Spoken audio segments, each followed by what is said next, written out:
ನಮಸ್ಕಾರ. ನಾನು ವೀಣಾ ಸುರೇಶ್, ಮಾನವ ಹಕ್ಕುಗಳ ಹಿತರಕ್ಷಣಾ ಸಮಿತಿ ಹ್ಯೂಮನ್ ರೈಟ್ಸ್ ಪ್ರೊಟೆಕ್ಷನ್ ಕಮಿಟಿ ರಾಜ್ಯ ಉಪಾಧ್ಯಕ್ಷ. ಇವತ್ತಿನ ವಿಷಯ ಏನು ಅಂತಂದ್ರೆ, ಒಂದು ನಾವೇನಾದ್ರೂ ಯಾವ್ದಾದ್ರು ಅಂಗಡಿಗೆ ಹೋಗ್ತೀವಿ ಅಥವಾ ಯಾವ್ದಾರ ಮಾಲ್ಗಳಿಗೆ ಹೋಗ್ತೀವಿ, ಅಲ್ಲೆಲ್ಲ ನಾವೇನು ಪರ್ಚೇಸ್ ಮಾಡ್ತೀವಿ, ಒಂದು ಪ್ರಾಡಕ್ಟ್ ಆಗಿರಲಿ ಅಥವಾ ಒಂದು ತಿನ್ನೋ ಪದಾರ್ಥ ಆಗಿರ್ಬೋದು, ಒಂದೆರಡು ಕ್ಲಾತ್ ಏನೋ ಒಂದು ಪರ್ಚೇಸ್ ಮಾಡ್ತೀವಿ ಅಂತ ಅನ್ಕೊಂಡ್ರೆ ಅದನ್ನ ನಾವು ನೋಡ್ಕೊಂಡು ತಗೊಬರ್ಬೇಕು. ಬರಕ್ ಮೊದಲೇ ಅಲ್ಲಿಂದ ತಗೊಂಡ್ಬರಕ್ ಮತ್ತೆ ಮ್ಯಾನುಫ್ಯಾಕ್ಚರಿಂಗ್ ಡೇಟ್ ಏನಿದೆ, ಮತ್ತೆ ಅದು ಎಕ್ಸ್ಪೈರ್ ಆಗಿದೆಯಾ, ಅದು ರೇಟ್ ಎಷ್ಟಿದೆ, GST ಏನಿದೆ ಎಲ್ಲ ಪ್ರತಿಯೊಂದು ನೋಡ್ಕೊಂಡು ನಾವು ತಗೊಂಡ್ಬರ್ಬೇಕಾಗುತ್ತೆ. ಹೀಗಿದ್ದಾಗ ಬೈ ಚಾನ್ಸ್ ಏನಾದ್ರು ಮಿಸ್ ಆಗಿ ನಾವು ತಗೊಂಡ್ಬರೋ ಅರ್ಜೆಂಟಲ್ಲಿ ನೋಡದೆ ತಗೊಂಡ್ಬಂದ್ಬಿಡ್ತೀವಿ ಅನ್ಕೊಳ್ಳಿ, ಅಥವಾ ಏನಾದ್ರೂ ಅವರು ಅಷ್ಟೇ ಅದನ್ನ ಅಲ್ಲಿ ಎಕ್ಸ್ಪೈರ್ ಡೇಟ್ ಆಗಿರೋದನ್ನ ಯಾವುದೇ ಒಂದು ಅಂಗಡಿಯವರಾಗ್ಲಿ ಅಥವಾ ಒಂದು ಮಾಲ್ಗಳಲ್ಲಾಗ್ಲಿ ಎಲ್ಲೇ ಇರ್ಬೋದು, ಅದನ್ನ ಅವರು ಮಾರೋಕೆ ಒಂದು ಹಕ್ಕು ಅವ್ರಿಗೂ ಇರೋದಿಲ್ಲ. ಅದು ಎಕ್ಸ್ಪೈರ್ ಡೇಟ್ ಆಗ್ತಿದಂಗೆ ಅದನ್ನ ಅವರು ಕಂಪ್ನಿಗೆ ವಾಪಸ್ ಮಾಡ್ಕೊಂಡು ಅದು ಅವ್ರ ಪರ್ಸನಲ್ ಏನೋ ಒಂದು ಮಾಡ್ಬೋದು. ಅದನ್ನ ನಮಗೆ ಮಾರೋ ಒಂದು ಅವಕಾಶ ಇರೋದಿಲ್ಲ ಅವರು. ಅದೇ ತರ ನಾವು ಕೂಡ ಅವ್ರನ್ನ ನಾವು ಕೇಳಬಹುದು, ಯಾಕೆ ಈ ತರ ಆಗಿದೆ ಅಂತ ಹೇಳ್ಬೋದು. ನೀವು ಬೈ ಚಾನ್ಸ್ ಮಿಸ್ ಆಗಿ ಏನಾದ್ರು ತಗೊಂಡ್ ಬಂತು ಅಂದ್ರೆ ಅದಕ್ಕೆ ಬಿಲ್ ಬೇಕು. ಬಿಲ್ಲನ್ನ ತಗೊಂಡ್ ಬಂದಿರ್ತೀವಿ, ತಗೊಂಡ್ ಬಂದಿದ್ದಾಗ ಅದು ಎಕ್ಸ್ಪೈರಿ ಡೇಟ್ ಆಗಿದೆ ಅಂತ ಒಂದು 3 ದಿನ ಆಗಿದೆ ಅಥವಾ 1 ದಿನ ಆಗಿದೆ ಎಕ್ಸ್ಪೈರಿ ಡೇಟ್ ಆಗಿ ಕೂಡ ನೀವು ಅದನ್ನ ಅವ್ರಿಗೆ ವಾಪಸ್ ಕೊಡೋ ಒಂದು ಅವಕಾಶ ಇದೆ. ಇದನ್ನ ಎಲ್ಲರೂ ತಿಳ್ಕೋಬೇಕು. ಅವರು ತಗೊಳ್ಳಲ್ಲ ಅಂತ ಹೇಳ್ಬೋದು.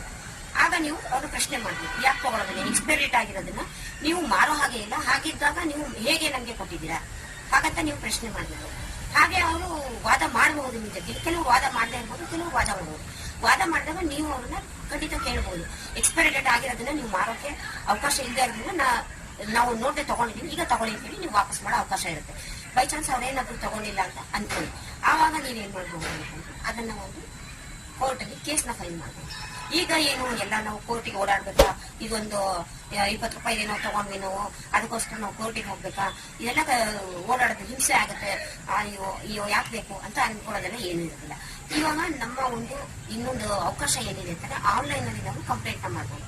ಈ ತರ ನಾವು ಒಂದು ಪ್ಯಾಕೆಟ್ ತಗೊಂಡ್ಬಂದ್ವಿ, ಚಿಪ್ಸ್ ಪ್ಯಾಕೆಟ್ ನ, ಅದು ಲಾಸ್ಟ್ ಡೇಟ್ ಆಗ್ಬಿಟ್ಟಿದೆ, ನಾವು ನೋಡದೆ ತಗೊಂಡ್ಬಂದ್ವಿ, ಈಗ ವಾಪಸ್ ಕೊಡಕ್ ಹೋದ್ರೆ ಅವ್ರು ತಗೊಂತಾ ಇಲ್ಲ ಅಂತ ಹೇಳ್ಬಿಟ್ಟು ನೀವು ಅದನ್ನ ಒಂದು ತಗೊಂಡ್ ಬಂದಿದ್ದು ಬಿಲ್ ಇರೋದಾಗ್ಲಿ ಅಥವಾ ಒಂದು ಪ್ಯಾಕೆಟ್ ಮೇಲೆ ಇರೋದು ಒಂದು ಮ್ಯಾನುಫ್ಯಾಕ್ಚರಿಂಗ್ ಡೇಟು ಪ್ರತಿಯೊಂದನ್ನು ಒಂದು ಫೋಟೋ ಒಂದು ವಿಡಿಯೋ ಮಾಡ್ಕೊಂಡು ಅದನ್ನ ಅವ್ರ ಜೊತೆ ನೀವು ಮಾತಾಡ್ತಿರಲ್ಲ, ವಾಪಸ್ ತಗೊಳ್ಳೋದಿಲ್ಲ ಅಂತ ಅವ್ರು ಹೇಳಿರ್ತಾರಲ್ಲ, ಅದನ್ನು ಕೂಡ ನೀವು ಒಂದು ವಿಡಿಯೋನ ಮಾಡ್ಕೊಂಡು ಅಥವಾ ಆಡಿಯೋ ಮಾಡ್ಕೊಂಡು ಅದನ್ನ ಕೋರ್ಟಿಗೆ ನೀವು ಕೇಸ್ನ ಏನಿದೆ ಅಂತ ಡೀಟೇಲ್ಸ್ನ ಒಂದು ಫಾರ್ಮ್ ತಗೊಂಡು ಅದರಲ್ಲೇ ಇರುತ್ತೆ. ಆನ್ಲೈನ್ ಅಲ್ಲಿ ಮಾಡೋದಾದ್ರೆ ಆನ್ಲೈನ್ ಅಲ್ಲಿ ಫಾರ್ಮ್ ಫಿಲ್ ಮಾಡಿ ಅದನ್ನ ಸಬ್ಮಿಟ್ ಮಾಡಿ ಆನ್ಲೈನ್ ಅಲ್ಲಿ.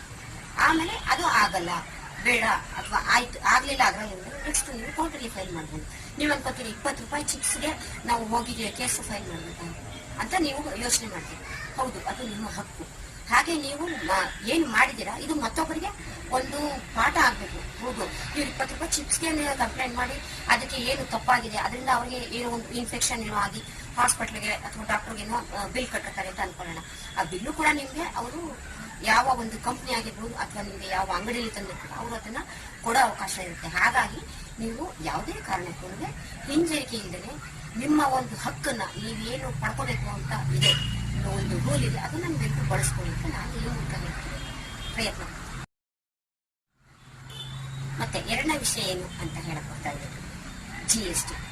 ನಾವು ಒಂದು ಅಂಗಡಿಗೆ ಹೋದಾಗ ಏನೋ ಒಂದು ಬಟ್ಟೆ ಪರ್ಚೇಸ್ ಮಾಡ್ತೀವಿ ಅಂತ ಅನ್ಕೊಳ್ಳೋಣ. ಅದು ಒಂದು 600 ರೂಪಾಯಿ ಇರುತ್ತೆ, ಒಂದು 200 ರೂಪಾಯಿ ಇರುತ್ತೆ, ಇನ್ನೊಂದು 1000 ರೂಪಾಯಿ ಇರುತ್ತೆ, 800, ಒಂದು 1500, ಹೀಗೆ ಎಲ್ಲ ರೇಟು ಇರುತ್ತೆ. ಈಗ ನೀವು GST ಕಟ್ಟಬೇಕು ಅಂತಂದ್ರೆ 1000 ರೂಪಾಯಿ ಒಳಗಡೆ ಇತ್ತು ಅಂತಂದ್ರೆ ಅದಕ್ಕೆ ಒಂದು GST ರೇಟ್ ಇರುತ್ತೆ. ಮತ್ತೆ 1000 ರೂಪಾಯಿ ದಾಟಿದ ಮೇಲೆ ಅದಕ್ಕೆ GST ರೇಟ್ ಬೇರೆ ಇರುತ್ತೆ. 1000 ರೂಪಾಯಿ ಮೇಲೆ ನೀವು ಪರ್ಚೇಸ್ ಮಾಡಿದ್ರೆ ನಿಮ್ಗೆ 12% GST ಇರುತ್ತೆ.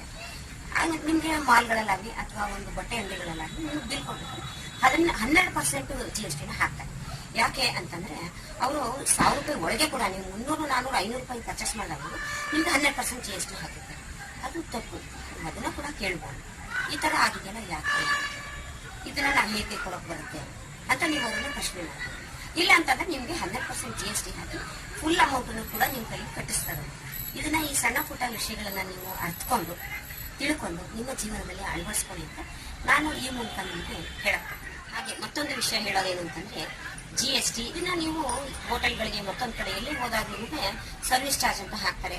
ಇದನ್ನೆಲ್ಲ ವಿಷಯಗಳು ತಿಳ್ಕೋಬೇಕಂದ್ರೆ ಮತ್ತೊಂದು ಈ ವಿಡಿಯೋದ ಮುಂದಿನ ಭಾಗವನ್ನ ನೋಡಿ. ಹಾಗೆ ಸಬ್ಸ್ಕ್ರೈಬ್ ಮಾಡಿ, ಶೇರ್ ಮಾಡಿ, 4 ಜನಕ್ಕೆ ತಿಳಿಲಿ, ಅವರು ಕೂಡ ಇದನ್ನ ಬಳಸ್ಕೊಳ್ಳಿ ಅಂತ ಈ ಮೂಲಕ ನಾನು ಹೇಳಕ್ಕೆ ಇಷ್ಟಪಡ್ತೀನಿ. ಎಲ್ಲರಿಗೂ ನಮಸ್ಕಾರ. Thank you.